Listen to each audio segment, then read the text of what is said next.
नमस्कार मित्रांनो, मी आता इथे चण्यामध्ये येऊन बसलेलो आहो। आता तुम्ही मागे बघू शकता चना किती सुंदर असा दिसत आहे।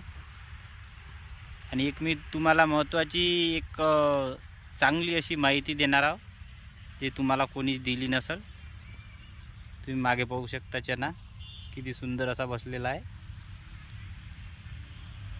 पहा। माझा टोटल पूर्ण 12 एकर चना आहे आणि मी 9 एकरामध्ये फवारणी घेतलेली आहे। आणि या 3 एकराच्या प्लॉटमध्ये कोणती फवारणी घेतलेली नाही आहे, तरीसुद्धा हा प्लॉट खूप सुंदर दिसत आहे। त्याचं मेन कारण म्हणजे यामध्ये कोणती बुरशी नाही आहे। आणि बुरशी न येण्याचं कारण, तुम्ही फक्त 1 वर्ष ज्या प्लॉटमध्ये तुमच्या बुरशी येत असेल त्यामध्ये तुम्ही 1 वर्ष कांदा टाका, तर तुमच्या समोरच्या 3 वर्ष तुमच्या शेतामध्ये बुरशी बिलकुल येणारच नाही। तर ही माहिती तुम्हाला कुठंच मिळणार नाही। हे माझा अनुभव आहे, ते मी तुम्हाला सांगत आहे, तुमच्याकडे शेअर करत आहे। तुम्ही बघू शकता,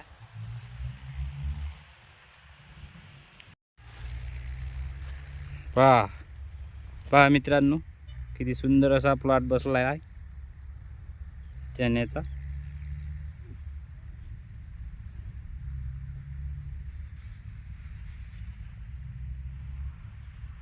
यावर कोणती फवारणी अजून सुद्धा मी केलेली नाही आहे।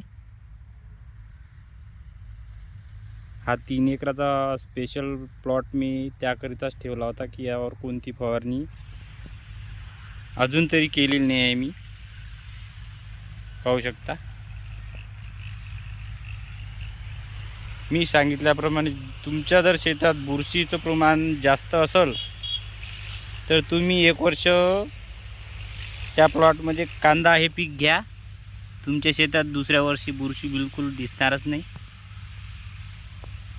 समोरचे पुढच्या वर्षीच काय, त्याच्यात पुढले 3 वर्ष तुमच्या शेतामध्ये बुरशी बिलकुल येणारच नाही। आणि अशा प्रकारेच तुमचा पण प्लॉट सुंदर असा राहील, पहा।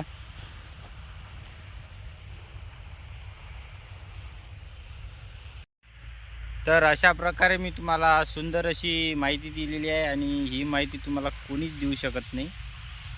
हा माझा अनुभव आहे, जी मी घेतलेला आहे आणि हे तुमच्यासमोर मी माझा अनुभव मांडत आहे। खूप सुंदर असा रिझल्ट जे आहे ते मिळते।